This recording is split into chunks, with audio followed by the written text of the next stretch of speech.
Hello everyone. So we are solving NCERT questions of the chapter Human Reproduction. Question number 17 is, what is menstrual cycle? Which hormones regulate menstrual cycle? तो question में हमसे पूछ रहा है menstrual cycle क्या होती है और कौन से हार्मोन्स मेंस्ट्रुअल साइकिल को रेगुलेट करते हैं. So let's check the answer. Answer number 17. Menstrual cycle बेटा वो रिप्रोडक्टिव साइकिल होती है जो female primates for example monkeys, apes and human beings में होती है. So, the reproductive cycle in the female primates, example, monkeys, apes and human beings is called menstrual cycle. Clear? The cycle of events starting from one menstruation till the next one is called the menstrual cycle. तो एक menstruation से start होके दूसरी menstruation तक पूरी होती है हमारी one menstrual cycle. One ovum is released, that is ovulation, during the middle of each menstrual cycle. Her menstrual cycle के बीच में एक ovum release होता है. The cycle starts with the menstrual phase when menstrual flow occurs and it lasts for 3 to 5 days. The menstrual flow results due to breakdown of endometrial lining of the uterus and its blood vessels which forms liquid that comes out through vagina. First phase होता है menstrual cycle का menstrual phase जो 3 to 5 days तक चलता है जिसमें endometrium और blood vessels का ब्रेकडाउन होता है और जो कि फ्लूइड के फॉर्म में वजाइना से बाहर निकलता है.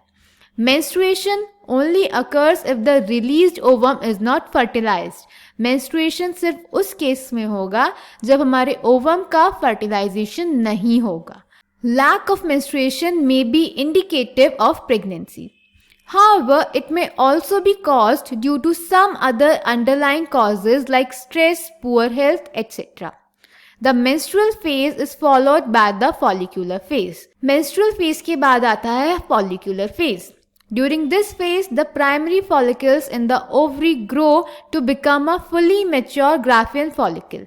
तो फॉलिकुलर फेज में क्या होता है, प्राइमरी फॉलिकल से मेच्योर ग्राफियन फॉलिकल बन जाता है and simultaneously the endometrium of uterus regenerates through proliferation. Menstrual phase में जो एंडोमेट्रियम का ब्रेकडाउन हो गया था फॉलिकुलर फेज में वो रीजनरेट हो जाती है.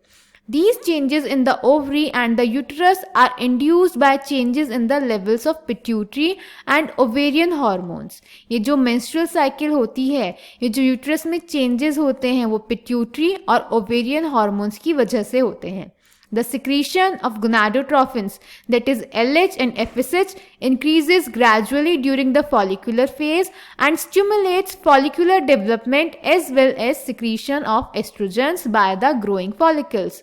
जो हमारे gonadotropins, that is LH luteinizing hormone and FSH follicular stimulating hormone, ये gradually increase करते हैं during the follicular phase जिसकी वजह से follicular development होता है और estrogen का secretion होता है from the developing follicles. Clear? Then both LH and FSH attain a peak level in the middle of cycle about 14th day. Cycle के 14th डे पे LH और FSH का जो लेवल होता है वो मैक्सिमम होता है. Rapid secretion of LH leading to its maximum level during the mid-cycle called LH surge induces rupture of Graafian follicle and thereby the release of ovum, that is ovulation.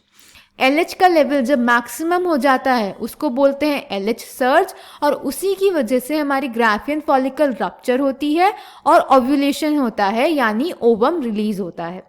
The ovulation that is ovulatory phase. तो जब ovulation होता है उस phase को बोलते हैं ovulatory phase is followed by the luteal phase during which the remaining parts of the Graafian follicle transform as the corpus luteum. Luteal phase में बेटा ग्राफियन फॉलिकल का जो रप्चर्ड पार्ट है जो बच गया अब रप्चर के बाद ओवम रिलीज के बाद ओव्यूलेशन के बाद वो कॉर्पस ल्यूटियम में ट्रांसफॉर्म हो जाता है. The corpus luteum secretes large amounts of progesterone which is essential for maintenance of the endometrium. Corpus luteum progesterone release करता है जो endometrium के maintenance के लिए important होती है. Such an endometrium is necessary for implantation of the fertilized ovum and other events of pregnancy. और endometrium is necessary for pregnancy, implantation of fertilized ovum. In the absence of fertilization, the corpus luteum degenerates. This causes disintegration of the endometrium, leading to menstruation, marking a new cycle. और जब ovum fertilise नहीं होता तो corpus luteum degenerate हो जाता है, endometrium disintegrate हो जाती है और मेंस्ट्रुएशन स्टार्ट हो जाता है, जहां से हमारी न्यू साइकिल स्टार्ट हो जाती है. Clear? Hormones which regulate menstrual cycle are estrogen, progesterone, LH and FSH. So this was menstrual cycle and the hormones regulating menstrual cycle. This is the diagram of menstrual cycle. नीचे days दिए हुए हैं और ऊपर events दिए हुए हैं. सबसे पहले होता है मेंस्ट्रुएशन, जिसमें मेंसेस यानी पीरियड्स होते हैं, यानी मेंस्ट्रुअल फ्लो होता है. एंडोमेट्रियम डिजनरेट होके फ्लो करती है थ्रू वजाइना. फिर आता है फॉलिकुलर फेज, जिसमें फॉलिकल का डेवलपमेंट होता है और प्राइमरी फॉलिकल से बन जाता है मैच्योर ग्राफियन फॉलिकल. फिर आता है 14th डे पे ओव्यूलेटरी फेज, यहाँ पे ओव्यूलेशन होता है. देन ल्यूटियल फेज, जो हमारा ग्राफियन फॉलिकल बच गया था वो ट्रांसफॉर्म हो जाता है कॉर्पस ल्यूटियम में. और उसके बाद जब फर्टिलाइजेशन नहीं होता तो कॉर्पस ल्यूटियम डीजनरेट हो जाता है विद एंडोमेट्रियम और वहाँ से नई साइकिल स्टार्ट हो जाती है. Clear? So this was menstrual cycle. Answer number 17. I hope it is clear to you. Thank you.